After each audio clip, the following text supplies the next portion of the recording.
चलिए, तो आज हम लोग देखेंगे माइक्रोबायोलॉजी का सबसे पहला chapter, introduction of microbiology.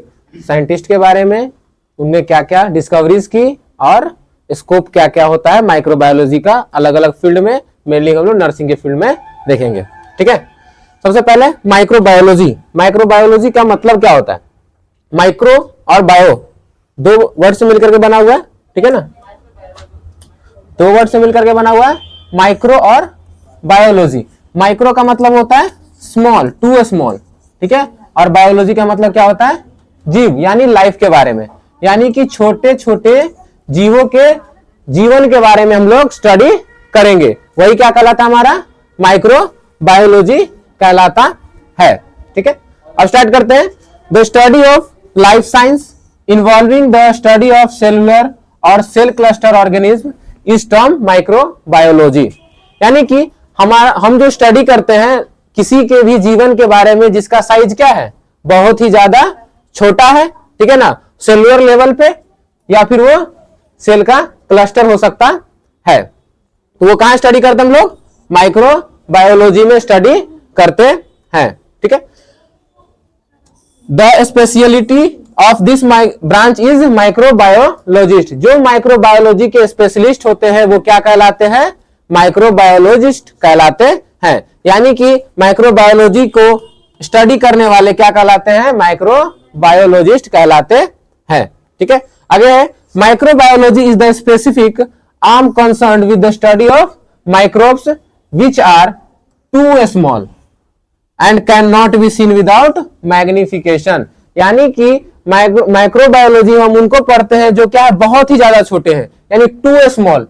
To small का मतलब बहुत ज्यादा छोटा, यानी माइक्रो में पढ़ने तो माइक्रो का मतलब क्या होता है? 1 micrometre is equal to 10⁻⁻6 metre. यानी कि 1 मीटर का 10⁻6वां भाग जो होता है वो क्या कहलाता है? 1 माइक्रोमीटर कहलाता है। उतने छोटे जीवों के बारे में हम लोग स्टडी करते हैं जो क्या होता है, हमारी आंखों से नहीं दिखता है जब तक कि हम उसको मैग्नीफाइंग करके नहीं देखते हैं तब तक। ठीक है, आगे microorganism include large and diverse group of microscopic organism that exist as a single cell और क्लस्टर। यानी कि हम जो माइक्रो ऑर्गेनिज्म के बारे में पढ़ते हैं वो हो सकता है कि बड़े हो, ठीक है, और वो अलग अलग ग्रुप के हो सकते हैं और उनका साइज बहुत ही छोटा होता है, और वो हो सकते हैं वो सिंगल सेल में प्रेजेंट हो या फिर कई सारे ग्रुप्स में भी प्रेजेंट हो सकते हैं। यानी क्या है कि हम लोग exist as a single cell, यानी एक सेल होगा या फिर कई सारे सेल का समूह मिलकर के प्रेजेंट होगा, वो क्या होगा? हमारा माइक्रो ऑर्गेनिज्म होगा। ठीक है, आगे हमारा the term microbiology was introduced by Lewis pasture. यानी कि हमारा जो टर्म दिया गया था माइक्रोबायोलॉजी, ये टर्म किसने दिया था? लुईस पास्चर ने दिया था, जिसको हम लोग क्या बोलते हैं? फादर ऑफ माइक्रोबायोलॉजी भी कहते हैं। वो फ्रेंच साइंटिस्ट थे जिन्होंने फर्मेंटेशन जो कि ईस्ट के द्वारा हो रहा था वो उन्होंने एक्सप्लेन किया था, और इन्होंने कई सारे डिस्कवरीज भी किए थे माइक्रोबायोलॉजी के फील्ड में। इसलिए इन्हों क्या बोलते हैं हम लोग? फादर ऑफ माइक्रोबायोलॉजी बोलते हैं। ये था हमारा इंट्रोडक्शन। पूरे में कंपाइल करते हैं एक बार फिर से कि माइक्रोबायोलॉजी किसको बोलते हैं? जिसमें हम लोग छोटे छोटे माइक्रो ऑर्गेनिज्म के बारे में स्टडी करते हैं, जिसको हम लोग क्या कर सकते हैं? अपनी नेकेड आई से नहीं दे सकते बिना मैग्नीफाइंग किए हुए। इनके फादर कौन थे? लुईस पास्चर थे। ठीक है, और उन्होंने क्या किया था? फर्मेंटेशन को एक्सप्लेन किया था, जो किसके द्वारा हो रहा था? ईस्ट के द्वारा। ठीक है, अब हम आते हैं हिस्ट्री पे, माइक्रोबायोलॉजी की हिस्ट्री, यानी शुरुआत में माइक्रोबायोलॉजी की शुरुआत कैसे हुई, किन्होंने क्या क्या योगदान दिया और किस ईयर में उन्होंने अपना योगदान दिया था। उनको क्या किया गया था? कई सारे एरा में बांटा गया, यानी कि स्टडी करने के लिए, आसान करने के लिए हम लोग क्या किए? उसको एरा में बांट दिया गया, अलग अलग युगों में बांट दिया गया कि पहले युग में क्या हुआ, दूसरे युग में, तो इस तरीके से क्या किया? अलग अलग एरा में बांट दिया गया। सबसे पहला है हमारा डिस्कवरी एरा, यानी कि डिस्कवरी एरा में क्या हुआ? सबसे पहले खोज हुई। डिस्कवरी का मतलब खोज, यानी इस एरा में क्या हुआ? केवल डिस्कवरी ही हुई थी। सबसे पहले डिस्कवरी इसी एरा से स्टार्ट हुई थी। उसके बाद है ट्रांजिशन एरा यानी डिस्कवरी होने के बाद क्या हुआ, बदलाव आया, चेंजेस आए, वो क्या हो गया, ट्रांजिशन एरा कहलाया।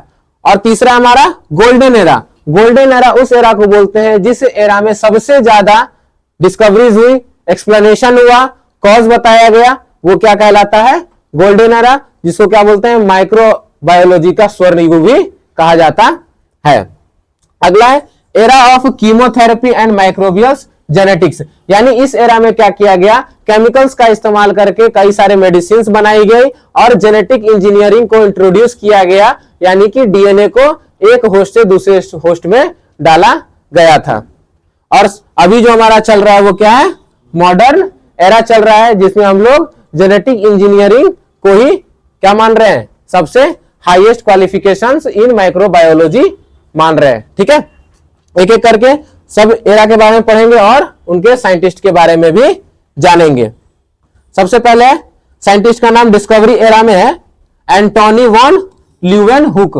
एंटोनी वॉन ल्यूवेनहुक क्या थे, सबसे पहले साइंटिस्ट थे जिन्होंने सेल की खोज की थी। डेड सेल की खोज की थी रॉबर्ट हुक ने, लेकिन लिविंग सेल की खोज सबसे पहले किसने की थी, एंटोनी वॉन ल्यूवेनहुक ने की थी। इनका भी योगदान माइक्रोबायोलॉजी में काफी रहा है। ये क्या थे, डच साइंटिस्ट थे, यानी डच के रहने वाले थे, जिनको ओल्ड फादर ऑफ माइक्रोबायोलॉजी भी कहा जाता है, और ल्यूइस पास्चर को मॉडर्न फादर ऑफ माइक्रोबायोलॉजी कहा जाता है। जिन्होंने क्या किया था, सबसे पहले माइक्रोस्कोप का खोज किया था और उसी माइक्रोस्कोप के द्वारा उन्होंने सबसे पहले माइक्रो ऑर्गेनिज्म को देखा भी था। तो हम कह सकते हैं सबसे पहले माइक्रो ऑर्गेनिज्म को किसने देखा, एंटोनी वॉन ल्यूवेनहुक ने देखा। ठीक है ना, वो पहले साइंटिस्ट थे जिन्होंने खुद का अपना माइक्रोस्कोप भी बनाया और उसी से माइक्रो ऑर्गेनिज्म को देखा भी। ठीक है, इन्होंने क्या क्या देखा था, इन्होंने सबसे पहले ऑब्जर्व किया सिंगल सेल्ड माइक्रो ऑर्गेनिज्म, जो कौन सा था, अमीबा और बैक्टीरिया को सबसे पहली बार इन्होंने देखा था। ठीक है, इन्होंने उसके कैरेक्टरिस्टिक्स के बारे में, उसके गुणों के बारे में, ठीक है ना, यानी कि कुछ बैक्टीरिया पॉन्ड से, यानी इन्होंने कई सारे सैंपल लिए, पॉन्ड के वाटर को लिया, विनेगर्स लिए और ह्यूमन माउथ यानी कि ओरल कैविटी के कुछ सैंपल्स को उन्होंने लिया और उन्होंने स्टडी किया। तो उसमें भी उन्होंने माइक्रो ऑर्गेनिज्म को देखा, जो कि अलग अलग उनका हैबिटेट था, अलग उनका शेप था। ठीक है, उसके बाद उन्होंने क्या किया, माइक्रोस्कोपिक स्ट्रक्चर जो प्लांट में दिखा और इनवर्टिब्रेट्स में, वर्टिब्रेट्स यानी जिनमें स्पाइनल कॉर्ड्स प्रेजेंट थे, ठीक है, और इनवर्टिब्रेट्स जिसमें प्रेजेंट नहीं थे। ठीक है ना, यानी कि झुके हुए, तो क्या था, उनको भी क्या किया, उन्होंने स्टडी किया और उन्होंने सब में क्या किया, माइक्रो ऑर्गेनिज्म का प्रेजेंस को देखा। ठीक है, यही था क्या हमारा एंटोनी वॉन ल्यूवेनहुक का योगदान। इन्होंने और भी सारी चीजें की थी, जैसे क्या हो गया, स्पर्म सेल का खोज इन्होंने ही किया था सबसे पहली बार। माइक्रोस्कोप का सबसे पहला माइक्रोस्कोप इन्होंने ही बनाया था, और वो सबसे पहला माइक्रोस्कोप जो था वो ज्यादा मैग्नीफाइंग नहीं कर सकता था। ठीक है, यानी सिंपल माइक्रोस्कोप की खोज सबसे पहले इसी साइंटिस्ट ने की थी। उसके बाद फिर क्या आया, कंपाउंड माइक्रोस्कोप आया, फिर उसके बाद अब इलेक्ट्रॉन माइक्रोस्कोप आ गया है। ठीक है, अब हम लोग बढ़ते हैं अगले एरा की ओर। अगला एरा क्या है, ट्रांजिशन एरा, यानी कि हमने क्या किया, एक एरा से दूसरे एरा में बदला। तो पहले में क्या हुआ, केवल डिस्कवरीज हुई और दूसरे एरा में भी डिस्कवरीज हुई, लेकिन उसके बारे में भी बताया गया था। तो सबसे पहले ट्रांजिशन एरा के कौन से साइंटिस्ट थे, जॉन नदीम, जॉन निदम थे। ठीक है ना, 1748 में वो ब्रिटिश प्रीस्ट थे, प्रीस्ट का मतलब पुजारी।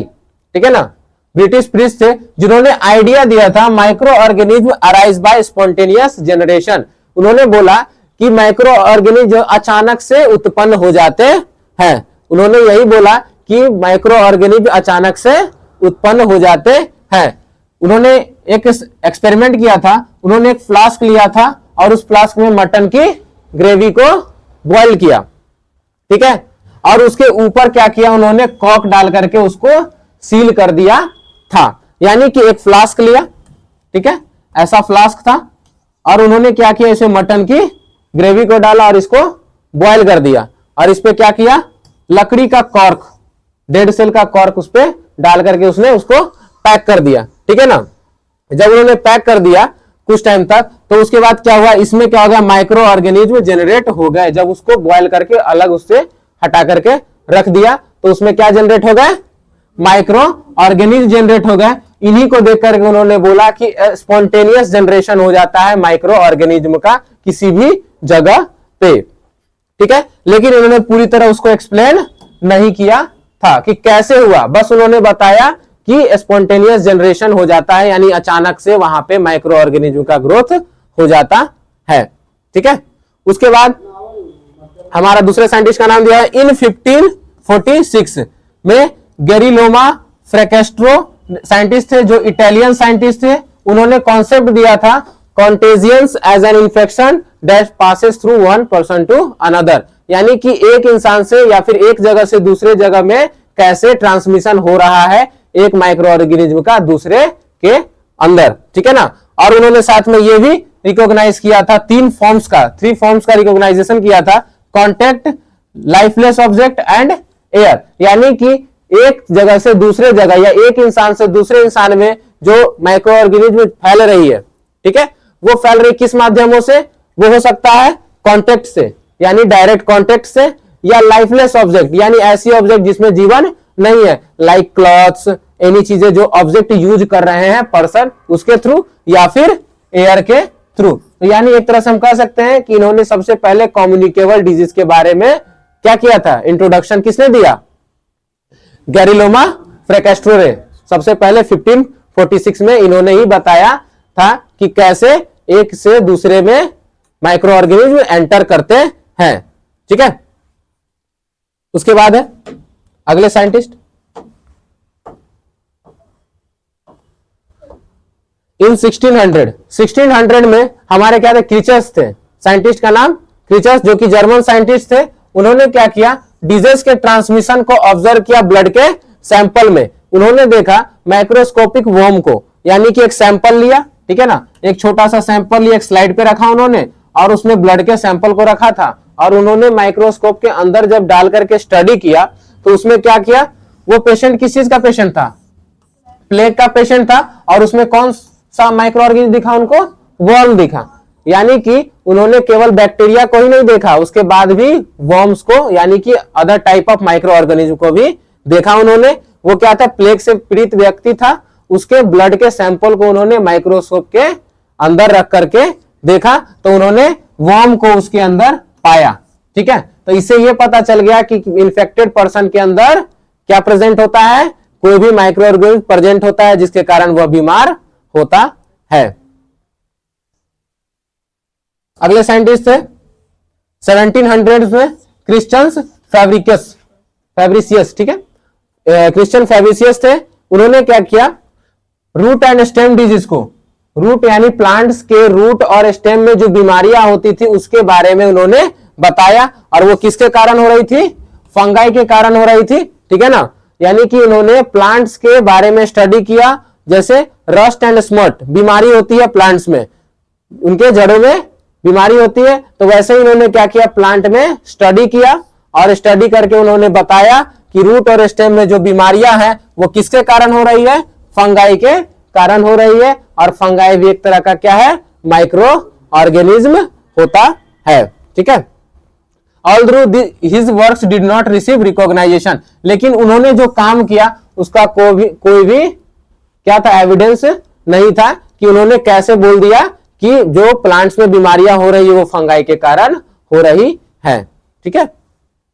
अब अगले साइंटिस्ट 1798 में एडवर्ड जेनर, जिन्होंने इम्यूनाइजेशन के बारे में बताया था, यानी स्मॉल पॉक्स बीमारी होती है, ठीक है ना, बीमारी, उसके इम्यूनाइजेशन के बारे में उन्होंने बताया था, और क्या किया था, उसके इटियोलॉजी यानी कि उसके कॉज के बारे में भी इन्होंने एक्सप्लेन किया था, ठीक है। तो यानी स्मॉल पॉक्स क्या है, एक बीमारी होती है, ठीक है, जिसमें क्या होता है, शरीर पे दाने दाने धब्बे धब्बे हो जाते हैं, ठीक है ना, पूरे शरीर में। उसके इम्यून सिस्टम, उसका इम्यूनाइजेशन यानी कि उससे हमारे बॉडी के इम्यून सिस्टम पे क्या प्रभाव पड़ता है, वो कैसे होता है, उसके इटियोलॉजी के बारे में एक्सप्लेन किया था एडवर्ड जेनर ने 1798 में, ठीक है।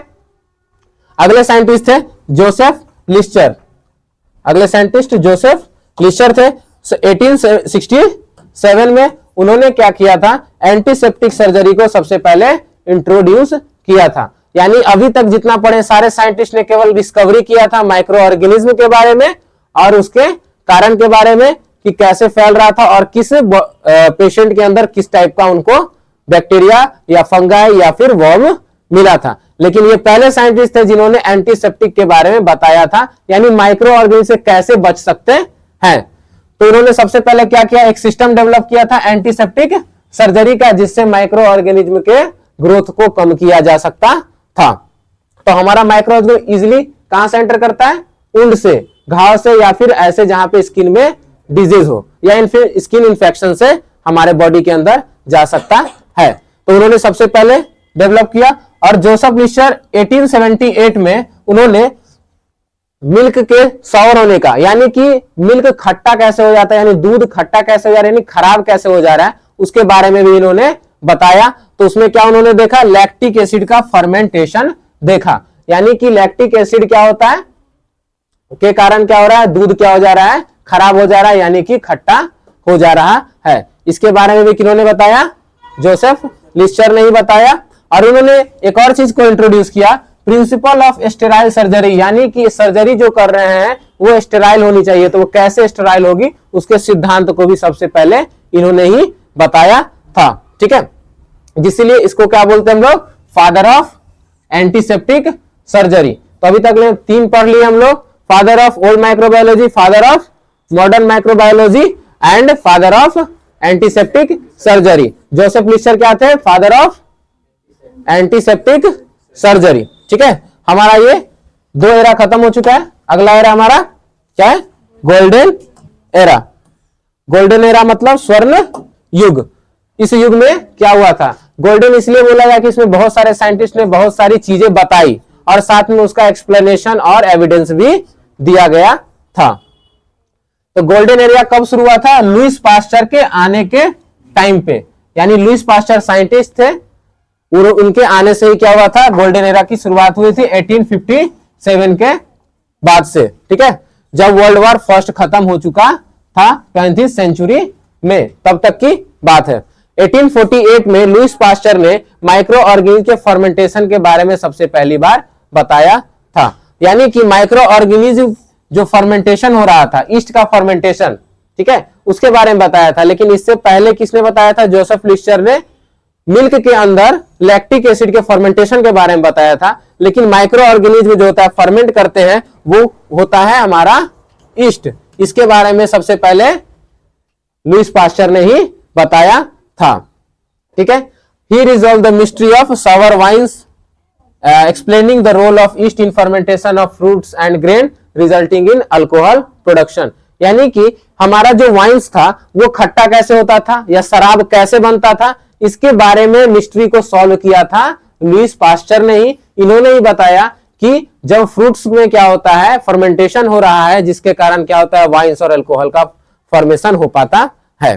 ठीक है, और एक चीज इन्होंने ये भी बताया कि जब 33% से ऊपर जब हो जाएगा कंसंट्रेशन, तो क्या हो जाएगा, बैक्टीरिया यानी ईस्ट मरने लगते हैं। अगर कंसंट्रेशन कितना से ज्यादा हो जाए, 33% से एबव होने लगे, तो क्या होता है, ईस्ट वहां पे डेड करने लगते हैं। तो ईस्ट नहीं होगा तो उसके फर्मेंटेशन का प्रोसेस रुक जाएगा।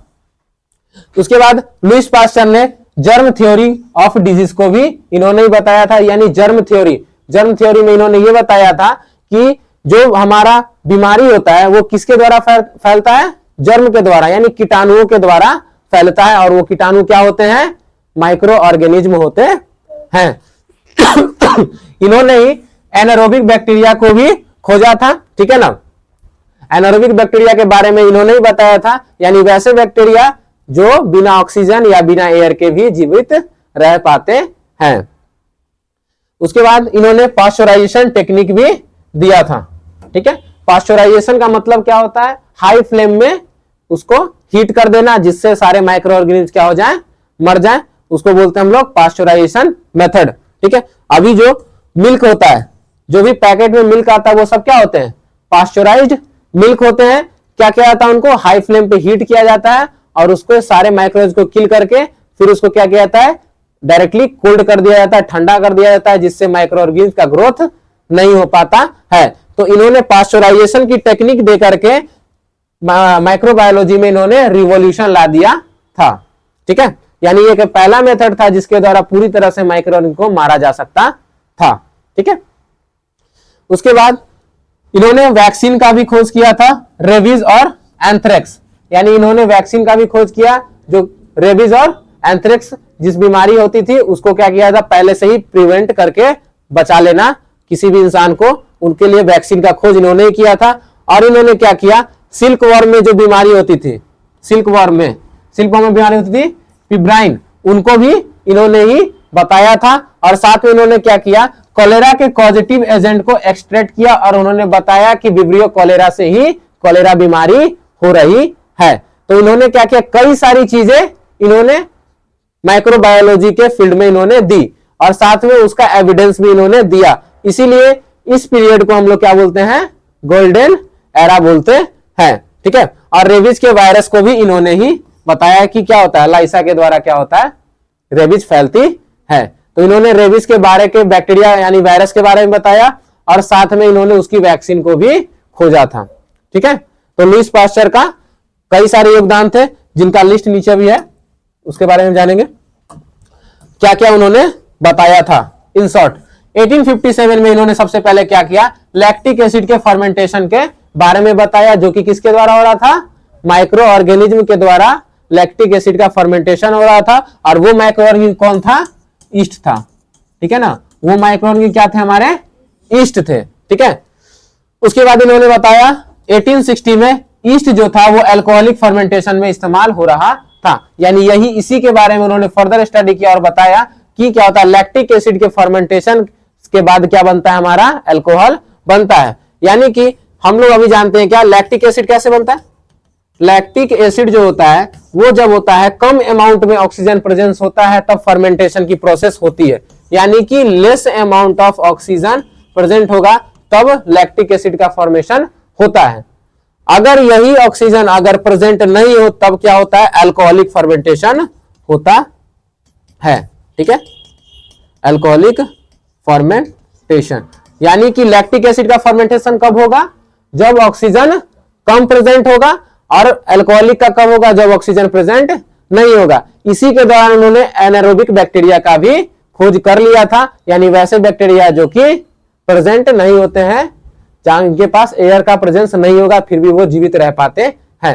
ठीक है, उसके बाद 1861 में इन्होंने डिस्प्रूव किया था स्पॉन्टेनियस जनरेशन को, यानी कि एक साइंटिस्ट थे जिन्होंने बताया था कि स्पॉन्टेनियस जनरेशन हो जाता है माइक्रो ऑर्गेनिज्म का कहीं भी, उसके थ्योरी को इन्होंने गलत साबित कर दिया था 1861 में। 1861 में इन्होंने एरोबिक और एनारोबिक के बारे में भी बताया था कि एरोबिक बैक्टीरिया भी होते हैं और एनारोबिक बैक्टीरिया भी होते हैं, यानी वैसे बैक्टीरिया जो एयर के प्रेजेंस में रहते हैं और जो ऐसे बैक्टीरिया जो एयर के प्रेजेंस में नहीं रहते हैं। ठीक है ना, उसी से इन्होंने अल्कोहल और शुगर फर्मेंटेशन को पूरी तरह एक्सप्लेन कर पाए थे। ठीक है, 1862 में इन्होंने जर्म थ्योरी ऑफ डिजीज दिया था, जिससे पता चला कोई भी बीमारी क्या होती, किसी भी जर्म के कारण ही होती है।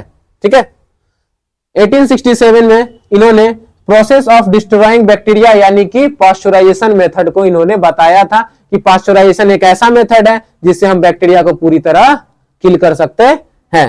ठीक है, उसके बाद 1881 में इन्होंने एंथ्रेक्स का वैक्सीन बताया था और पिब्राइन्स के प्रॉब्लम्स को भी सॉल्व किया था, जो कि सिल्क वर्म में एक बीमारी होती है। 1885 में इन्होंने एक स्पेशल वैक्सीन बनाया था रेबीज के लिए। ठीक है, जो कि क्या था, पास्चर ट्रीटमेंट भी कहा जाता है। तो इतने सारे इन्होंने क्या किया, योगदान दिया माइक्रोबायोलॉजी ने, केवल लुईस पास्चर ने। इनके साथ भी कोच, हमारे अगले साइंटिस्ट का नाम है कोच, तो उन्होंने भी क्या किया था, अपने पोस्टुलेट भी दिए थे। तो इस एरा में कई सारी चीजों को क्या किया गया, एविडेंस के आधार पे सही माना गया और कुछ चीजें जो गलत थी उसको भी सही किया गया और कई चीजों की टेक्निक भी दी गई। इसलिए इसको हम लोग क्या बोलते हैं, गोल्डन एरा बोलते हैं। अब हम लोग आते हैं रॉबर्ट कोच, हमारे अगले scientist Robert Koch.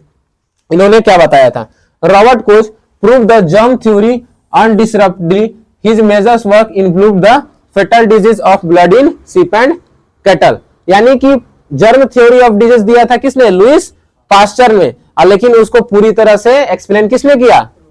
Robert Koch ने किया था। यानी कि लुइस पास्चर के काम को आगे किसने बढ़ाया? रॉबर्ट कोच ने बढ़ाया। और उसमें सबसे बड़ा क्या था योगदान? उसमें जो ब्लड में डिजीज हो रही थी सीप और कैटल्स, यानी कि भेड़ बकरियों में या गाय में या फिर कैटल्स में जो भी है, उन सभी के अंदर क्या होती, जो उसके ब्लड में जो बीमारियां हो रही थी उसके बारे में भी इन्होंने एक्सप्लेन किया। और इन्होंने क्या किया कि he injected micro organism into the blood of disease. उन्होंने क्या किया? माइक्रो ऑर्गेनिज्म के माइक्रो को ब्लड के अंदर इंजेक्ट कर दिया। ठीक है, किसके अंदर? एनिमल्स के अंदर। और उन्होंने क्या किया? उनकी ऑटोप्सीज की और उन्होंने सेम सिम्टम्स पाया। यानी जो बीमार थे, यानी पहले से जो बीमार शिप्स और कैटल्स थे, उनके अंदर क्या किया? उन्होंने एक बैक्टीरिया को क्या किया? माइक्रोज को इंट्रोड्यूस कराया। और उसके बाद उनकी दोनों की ऑटोप्सी की गई तो उन्होंने पाया कि दोनों के दोनों क्या हो गए? सेम दिख रहे थे। यानी कि दोनों के मरने का कारण क्या हुआ? सेम आया था। इन्होंने ये चीजें एक्सप्लेन की। फिर उसने क्या किया? He isolated some rod-shaped bacilli from the blood of mouse by placing them in sterile aqueous humor from on oxide. उन्होंने क्या किया? आंखों के अंदर क्या होता है? एक्वस ह्यूमर और विट्रस ह्यूमर, ठीक है ना, फ्लूइड प्रेजेंट होते हैं हमारे आंखों के अंदर, एक्वस ह्यूमर और विट्रस ह्यूमर। तो उन्होंने क्या किया? आइसोलेट किया रॉड शेप के बेसिलाई को किसके अंदर से? माउस के ब्लड के अंदर से। उन्होंने एक बैक्टीरिया को खोजा, वो किस शेप का था? रॉड के शेप का था। और उसको क्या किया? Aqueous humour from an eyes, यानी कि उसके बाद उसको क्या किया? ऑक्स के यानी बैल की एक्वस ह्यूमर के अंदर उन्होंने डाल दिया। तब उन्होंने देखा कि सिम्टम जो थे एंथ्रेक्स का जो ऑक्स के अंदर जनरेट हुआ था वो दोनों क्या था? सेम ही था। यानी similar symptoms of anthrax develop in ox within hours. यानी कि वही बीमारी जो चूहे के अंदर से जो बैक्टीरिया निकाला गया था, वही बीमारी क्या हुई? ऑक्स के अंदर भी कुछ ही घंटों में उत्पन्न हो गई। तो इससे क्या पता चला कि हमारा जो बीमारी है वो क्या होता है? माइक्रो ऑर्गेनिज्म के कारण ही होता है। इन्होंने ये जर्म थ्योरी को पूरी तरह एक्सप्लेन कर दिया। फिर उन्होंने क्या किया? उन्होंने ऑटोप्सिस परफॉर्म की इन्फेक्टेड एनिमल्स को जो उसके ब्लड के अंदर प्रेजेंट था, बेसिलाई, ठीक है। और उन्होंने फिर से दोबारा क्या किया? रीआइसोलेट किया आंखों के एक्वस ह्यूमर से उस बैक्टीरिया को। तो उन्होंने देखा दोनों बैक्टीरिया क्या थे? वही बीमारी को कॉज करा रहे थे। तो यानी इन्होंने क्या किया? उन्होंने बताया भी और साथ में सबसे ज्यादा इन्होंने एक्सप्लेन भी किया और साथ में उसके साथ साथ उसका एविडेंस भी दिया कि जो हमारा माउस के अंदर जो एंथ्रेक्स की बीमारी है वो किसी कैटल के अंदर में भी अगर उसके माइक्रोब को डाल देते हैं तो वो बीमारी भी उसके अंदर भी आ सकती है। तो उन्होंने ऑटोप्सी करके दोनों को क्या किया? प्रूफ भी कर दिया। ठीक है। कोच ने कुछ पोस्टुलेट दिए थे, यानी कुछ अवधारणाएं दी थी, वो कुछ इस तरह है। द सस्पेक्टेड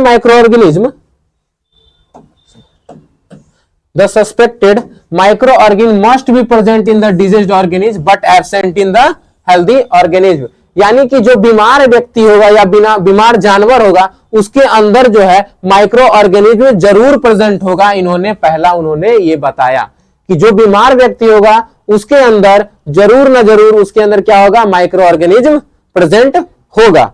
और जो हेल्दी ह्यूमन है उसके अंदर प्रेजेंट नहीं होगा। इन्होंने पहला बताया। उसके बाद बताया micro organism must be isolated in pure culture on a nutrition medium. यानी माइक्रो ऑर्गेनिज्म को हम लोग ग्रोथ करा सकते हैं बॉडी के बाहर भी न्यूट्रिशन मीडियम को दे करके। यानी कि बैक्टीरिया को जो जो न्यूट्रिशन चाहिए वो न्यूट्रिशन क्या कर सकते हैं हम लोग? बाहर से भी उसको दे करके बैक्टीरियल कल्चर के द्वारा उसको ग्रो करा सकते हैं। इन्होंने दूसरा पोस्टुलेट दिया।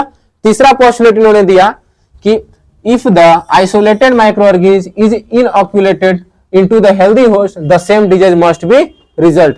यानी कि कोई बैक्टीरिया को किसी बीमार व्यक्ति से आइसोलेट करने के बाद हम उसको किसी हेल्दी पर्सन के अंदर अगर डाल देते हैं तो जो बीमारी इन्फेक्टेड पर्सन की थी वही बीमारी उस हेल्दी पर्सन को भी हो जाएगी। यानी कि एक ही बैक्टीरिया यानी सेम बैक्टीरिया है तो सेम बीमारी को कॉज करेगा। इन्होंने तीसरे पोस्टुलेट में उन्होंने बताया। और इनका चौथा पोस्टुलेट था microorganism must be isolated from the experimentally infected host. यानी क्या होगा? किसी एक्सपेरिमेंट करने के लिए क्या कर सकते हैं, अगर हम किसी बीमार व्यक्ति के अंदर से अगर हम निकालते हैं तो वो बैक्टीरिया हमें बाहर जरूर दिखेगा। ठीक है, यानी इनका पहला क्या था, बीमार व्यक्ति के अंदर जो बैक्टीरिया होगा, ठीक है ना, और हेल्दी के अंदर बैक्टीरिया नहीं होगा अगर बीमार हुआ तब। माइक्रो ऑर्गेनिज्म क्या होगा, हम उसको आइसोलेट करके उसको बाहर ही उसको ग्रो करा सकते हैं। दूसरा, तीसरा क्या था, हम क्या कर सकते हैं, हेल्दी होस्ट को जब हम आइसोलेट करेंगे तो क्या करेगा वो, अगर किसी हेल्दी होस्ट में डाल देते हैं तो वो उसको भी बीमार कर देगा। और लास्ट क्या हमारा, माइक्रो ऑर्गेनिज्म जो हो गया वो हमको एक्सपेरिमेंटली हम क्या कर सकते हैं, उसको आइसोलेट कर सकते हैं। ठीक है ना, किसी भी किससे, इन्फेक्टेड होस्ट से ले सकते हैं। ठीक है, तो इन्होंने 4 पोस्टुलेट दिया। इन 1880 coach observed small masses of bacteria on a slice of potato which he named colonies. यानी क्या किया इन्होंने, कोच ने ऑब्जर्व किया कि छोटे छोटे बैक्टीरिया क्या करते हैं, कॉलोनी बनाते हैं।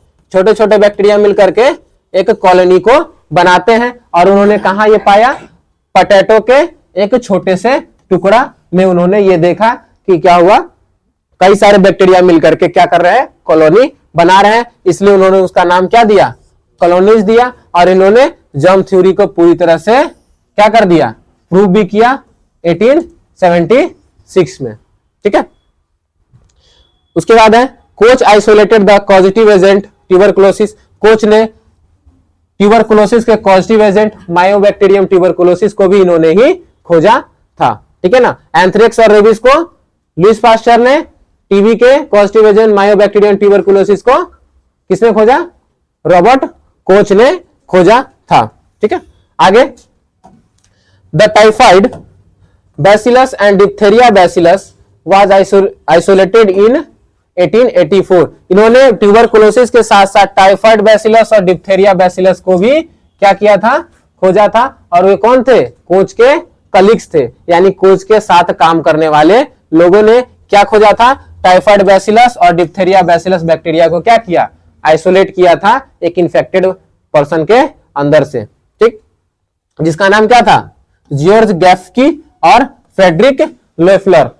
दो इनके क्या थे, कलीग्स थे, जिन्होंने क्या क्या खोज किया था, टाइफाइड बैसिलस का जॉर्ज गैफ्की ने और फ्रेडरिक लोफलर ने क्या खोज किया था, डिप्थेरिया बैसिलस का खोज किया था, जो कि कोच के कलीग्स ही थे।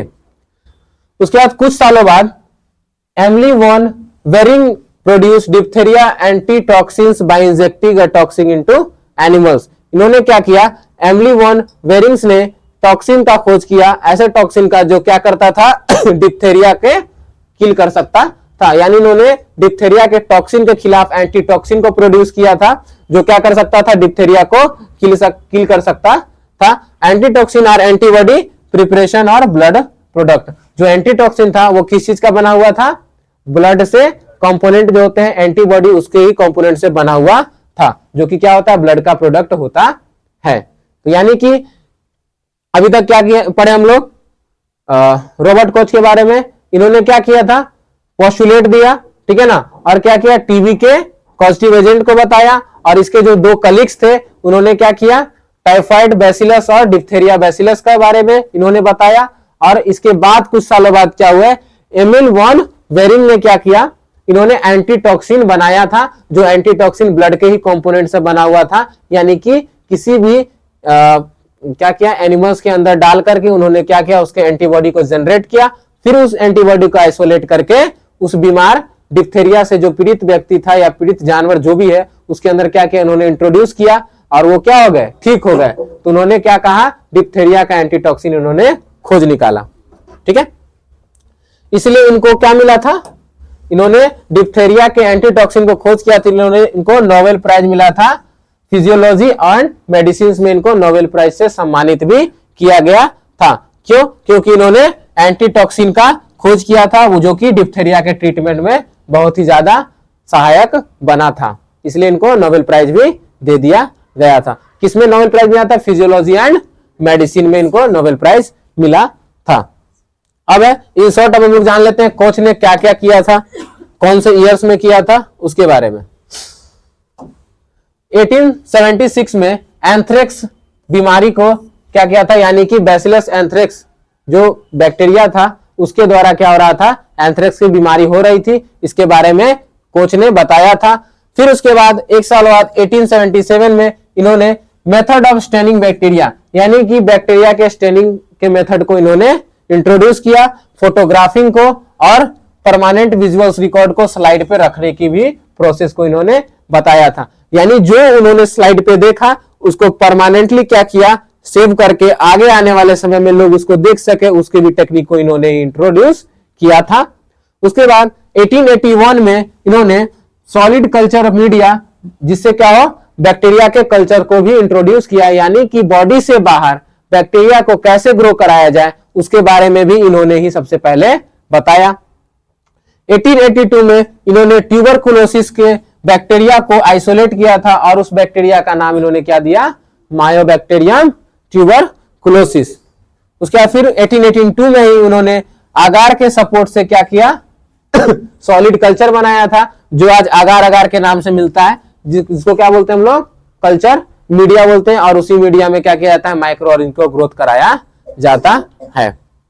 1883 में इन्होंने कॉलेरा बीमारी को कॉज करने वाले विब्रियो कॉलेरा कॉजेटिव एजेंट को खोजा था और उसी साल इन्होंने जर्म थ्योरी को क्या किया था, पूरी तरह से प्रूव कर दिया था। जो जर्म थ्योरी किसने दी थी, लुईस पास्चर ने दी थी, उसको पूरी तरह से इन्होंने प्रूफ किया और साथ में 4 कोच के पोस्टुलेट्स उन्होंने दिए, यानी कि 4 उन्होंने अवधारणाएं दी थी जो कि क्या थी, पूरी तरह सही थी। ठीक है, ये था हमारा गोल्डन एरा। यानी गोल्डन एरा के सबसे महत्वपूर्ण साइंटिस्ट कौन थे, लुईस पास्चर और रॉबर्ट कोच। इनके अलावा एक और साइंटिस्ट थे जिनको क्या मिला था, Nobel prize of physiology and medicine मिला था।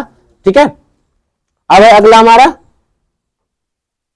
Era of microbial genetics and chemotherapy and antibiotics. यानी इस एरा में क्या हुआ था, सबसे पहले एंटीबायोटिक्स का खोज हुआ था। एंटीसेप्टिक का सबसे पहले खोज कब हुआ था, ट्रांजिशन एरा में। और उसके बाद क्या हुआ था, एंटीबायोटिक्स का सबसे पहले इस्तेमाल किसमें किया गया था, हमारा कीमोथेरेपी वाले एरा में, यानी एरा ऑफ कीमोथेरेपी या एंटीबायोटिक्स।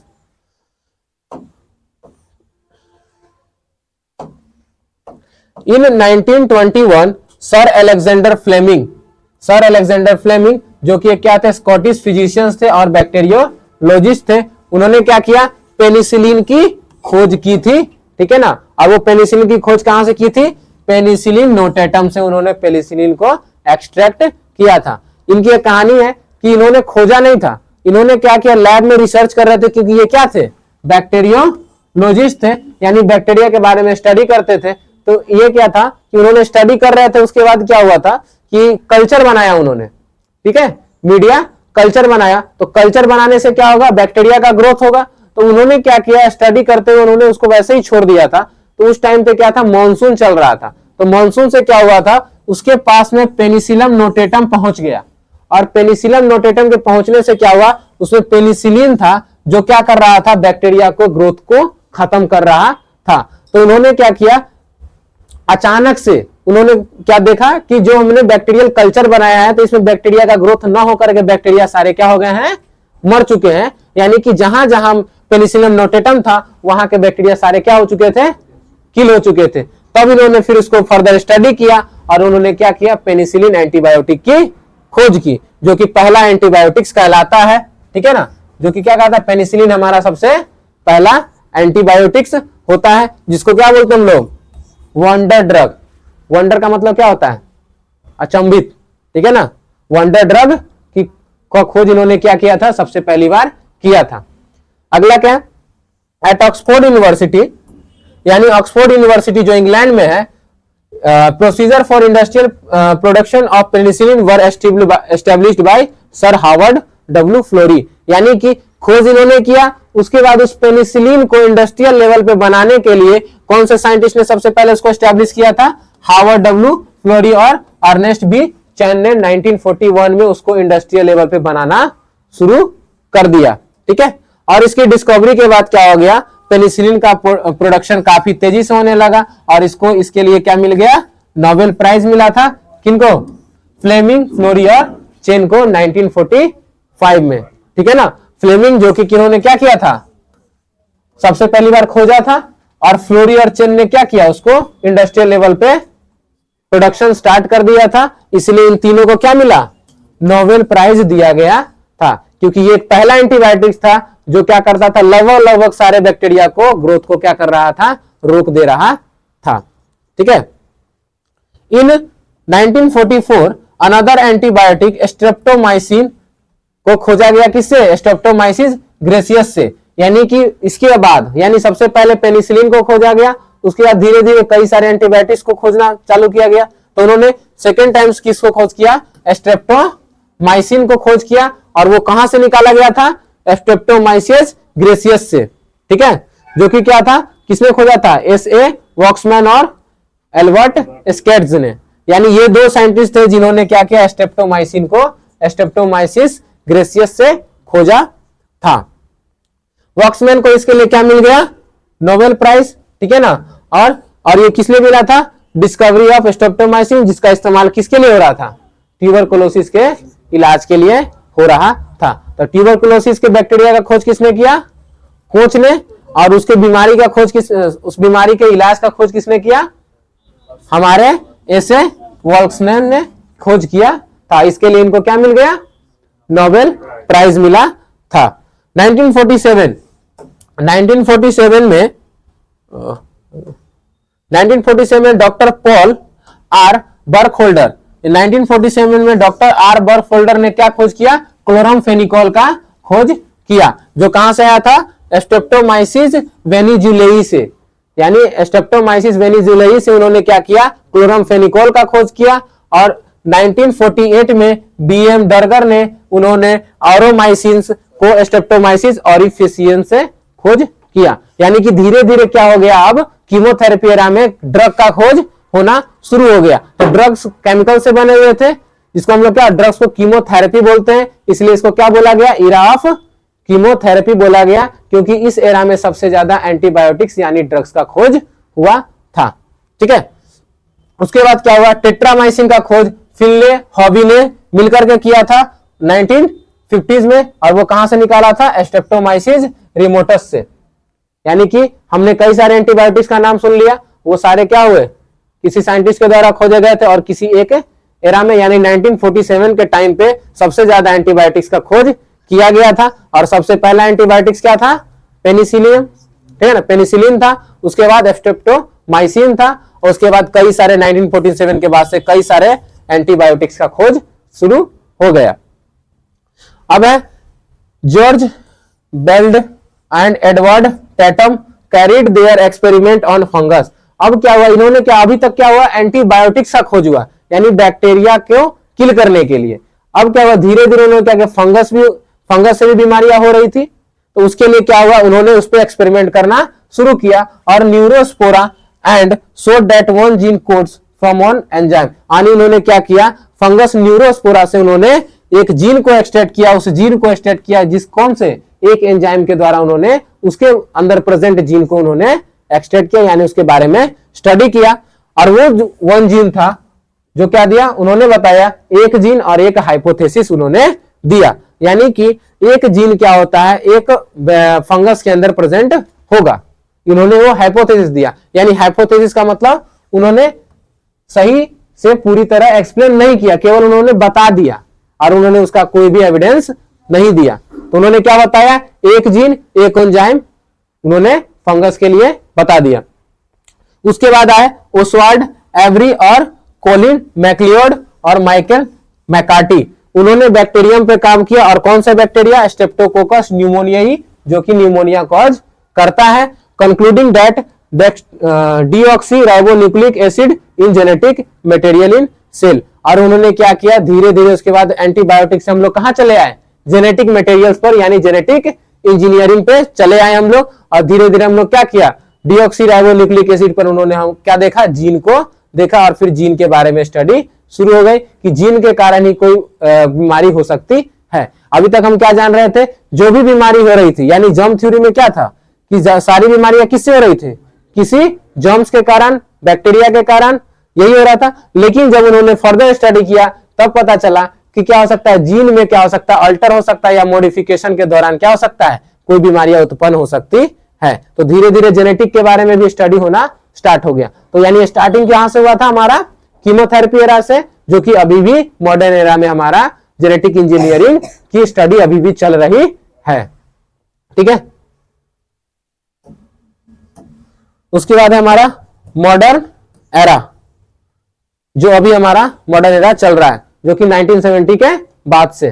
ठीक है, तो 1970 के बाद से क्या हुआ, research on bacteria, phylogeny, biochemistry and genetics को क्या किया गया, स्टडी इसका एडवांस्ड होने लगा। यानी बैक्टीरिया के बारे में, उसके फाइलोजेनी के बारे में, वो कैसा दिखता है, उसका जेनेटिक्स के बारे में, बायोकेमिस्ट्री यानी उसके अंदर जो जेनेटिक्स प्रेजेंट है उसमें कौन कौन से केमिकल्स प्रेजेंट होते हैं, उसके बारे में स्टडी होने लगा। ठीक है ना, और इसका क्या हो गया, हम लोग क्या करने लगे, अब हम लोग क्या कर रहे हैं, जीन को मॉडिफाई करके उस बीमारी को खत्म कर रहे हैं। जिसके जैसे हम लोग प्लांट्स में हाइब्रिड सीड्स बना रहे हैं, तो हाइब्रिड सीड्स कैसे बनता है, जीन को अल्टर करके, यानी कि यानी दोनों प्लांट से अलग अलग जीन को एक्सट्रैक्ट करके किसी एक प्लांट्स के अंदर डाल दे रहे हैं, जिससे क्या हो रहा है, जो कैरेक्टरिस्टिक्स पेरेंट्स वाले जीन में थी वो जीन क्या हो रही है, डॉटर्स वाले प्लांट्स में भी प्रेजेंट हो रही है, जिसके कारण से वो हाईली क्या बन रहे हैं, हाइब्रिड बन रहे हैं। ठीक है, और इसमें किसका इस्तेमाल हो रहा है, बायोटेक्नोलॉजी का। बायोटेक्नोलॉजी यानी जिसमें जेनेटिक इंजीनियरिंग, यानी जीन को हम लोग क्या कर रहे हैं, जेनेटिक सीजर से काट करके उसको किसी और बॉडी के अंदर इंट्रोड्यूस कर रहे हैं। अब है the genetic code was disrupt professor Hargobind Khorana along with Nienberg and co-workers in 68 they were awarded the Nobel Prize for their work। यानी कि क्या किया, इन्होंने जेनेटिक्स कोड के बारे में स्टडी किया, इसलिए हरगोविंद खुराना को और उसके साथ निनबर्ग को क्या मिला था, नोबेल प्राइज मिला था 1968 में उनके काम को देखते हुए। तो हरगोविंद खुराना कहाँ के थे, हमारे इंडिया के थे, प्रोफेसर हरगोविंद खुराना, जिन्होंने जेनेटिक कोड के बारे में स्टडी किया था। यानी कि हमारे जीन पे, यानी सॉरी हमारे डीएनए पे कौन से जीन प्रेजेंट होते हैं। हमारे डीएनए पे क्या होता है, जीन अलग अलग तरह के जीन प्रेजेंट होते हैं, उनकी कोडिंग के बारे में इन्होंने स्टडी किया था। इन 2005 में बैरी जे मार्शल और Robin Warren receive the Nobel prize for showing that painful ulcer in stomach and intestine result from infection of H pylori bacteria. यानी कि 2005 ईस्वी में बैरी जे मार्शल्स और रॉबिन वॉरेन को Nobel prize मिला था। किस लिए मिला था, कि स्टमक में और इंटेस्टाइन में अल्सर होता है, जो पेनफुल अल्सर, उसके बारे में किसके कारण बताया होता है, एच पाइलोरी बैक्टीरिया के कारण होता है, उसी के बारे में इन्होंने बताया, तो इसको क्या मिला, नोबेल प्राइज से सम्मानित किया गया। हमारा जो स्टमक में होता है उसको क्या बोलते हैं, स्टमक अल्सर, ठीक है ना, या गैस्ट्रिक अल्सर बोलते हैं। जो हमारा इंटेस्टाइन में होता है उसको हम लोग क्या बोलते हैं, ड्यूडेनल अल्सर। तो यानी अल्सर हमारे दो तरह के, एक हमारे स्टमक में अल्सर होता है, एक हमारे ड्यूडेनम में अल्सर होता है, यानी इंटेस्टाइन में। तो दोनों अल्सर के बारे में इन्होंने क्या बताया कि एच पाइलोरी बैक्टीरिया के प्रेजेंट होने के कारण अल्सर हो रहा है, तो इसलिए इनको क्या मिला, नोबेल प्राइज मिला था 2005 में। ठीक है, यहां तक हमारा एरा खत्म हो चुका है। यानी हमने कौन कौन से एरा पढ़ लिया, डिस्कवरी एरा, ट्रांजिशन एरा, उसके बाद गोल्डन एरा, कीमोथेरेपी एरा और उसके बाद मॉडर्न एरा। हमने 5 एरा पढ़ लिया और पांचों एरा का नाम किसके आधार पर दिया गया, उस पीरियड में जिसकी खोज हुई थी, जिस तरीके का डिस्कवरी हुआ उसके आधार पर उनका एरा का नाम दिया गया है। ठीक है, अब हम लोग लास्ट टॉपिक पढ़ेंगे, scope of microbiology in nursing. यानी कि अभी क्या कर रहे हैं, इसका स्कोप क्या होता है, बहुत सारे फील्ड में होता है। ठीक है ना, नर्सिंग में, एग्रीकल्चर में, ठीक है ना, मेडिकल्स में, बहुत सारे जगह पे अलग अलग डिपार्टमेंट में अलग अलग इसका स्कोप है। तो हम लोग नर्सिंग में पढ़ेंगे कि नर्सिंग में क्या क्या स्कोप हो सकता है, यानी इसको पढ़ने से आप किस किस फील्ड में आगे जा सकते हैं। तो पहला क्या है, प्रोडक्शन ऑफ एंटीबायोटिक्स। यानी क्या कर सकते हैं, अगर आप माइक्रोबायोलॉजी को स्टडी करते हैं तो आप एंटीबायोटिक्स के प्रोडक्शन की ओर बढ़ सकते हैं, जिसमें क्या होता है, microorganism are directly used in pharmaceutical industry. यानी कि एंटीबायोटिक का आज प्रोडक्शन कहां हो रहा है, फार्मास्यूटिकल इंडस्ट्री, जहां पे दवाइयां बन रही हैं, तो आप वहां पे रिसर्च में भी जा सकते हैं।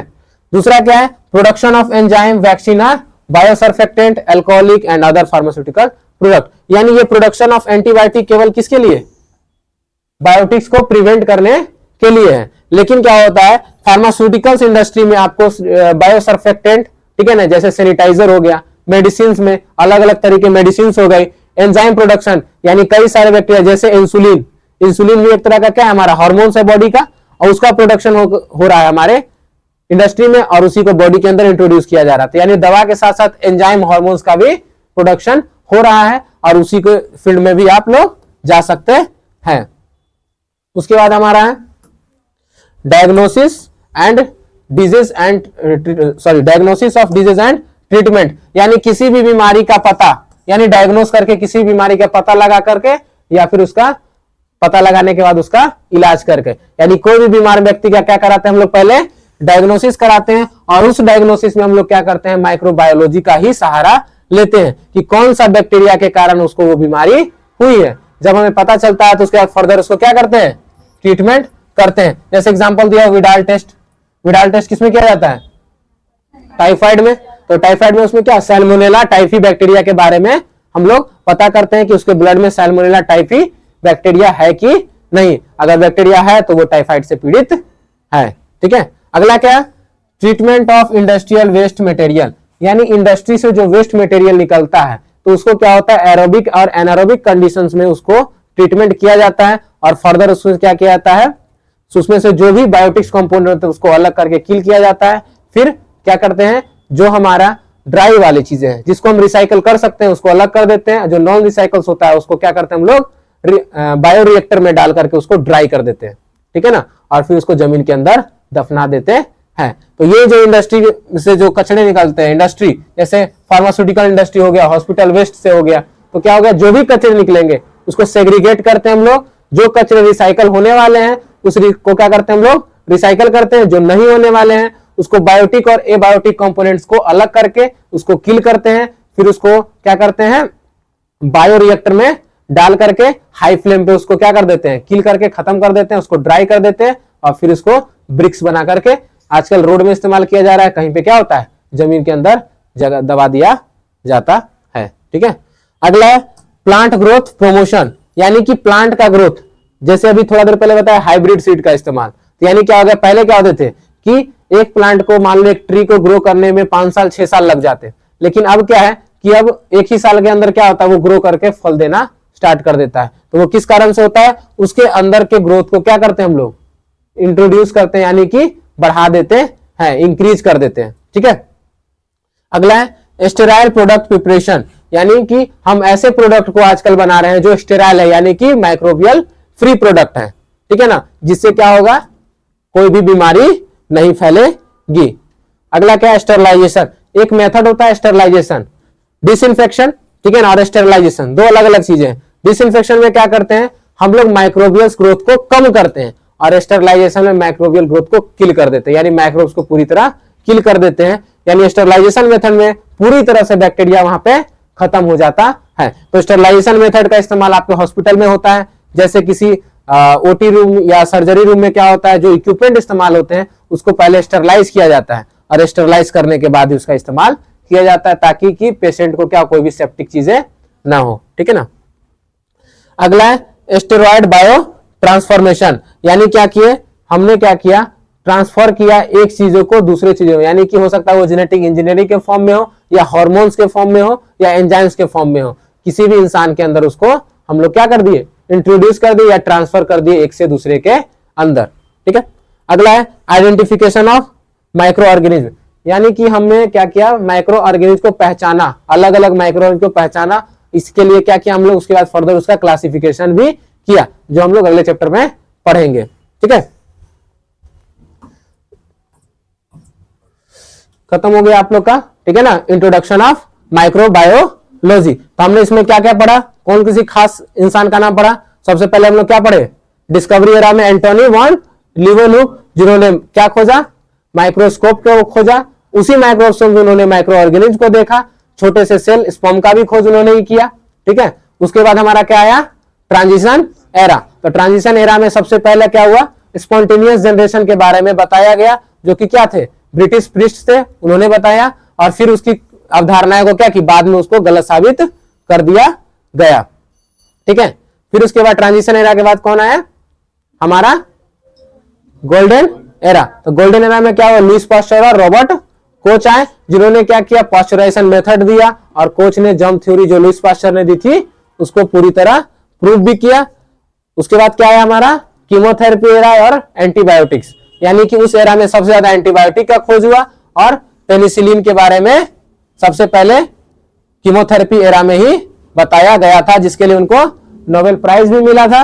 और उसके बाद हमारा क्या आया एरा के बाद मॉडर्न एरा, जिसमें सबसे ज्यादा क्या किया गया जेनेटिक इंजीनियरिंग के बारे में इंट्रोड्यूस कराया गया, जो अभी हमारा चल रहा है। उसके बाद हमने क्या पढ़ा scope of microbiology in nursing में। तो आप क्या कर सकते हो फार्मास्यूटिकल इंडस्ट्री में जा सकते हो, एंटीबायोटिक्स के प्रिपरेशन में, बायोसर्फेक्टेंट के प्रिपरेशन में, ठीक है ना, या फिर क्या कर सकते हो बीमारियों को ठीक करने में यानी डायग्नोसिस करने में इस्तेमाल कर सकते हो, ठीक है ना। और भी कई सारी चीजें जैसे वेस्ट हो गया, ठीक है ना, प्लांट के ग्रोथ में हो गया, वेस्ट मटेरियल को क्या कर दिया हम लोग अलग अलग करके उनका रिसाइकल करने में भी हो गया, ठीक है।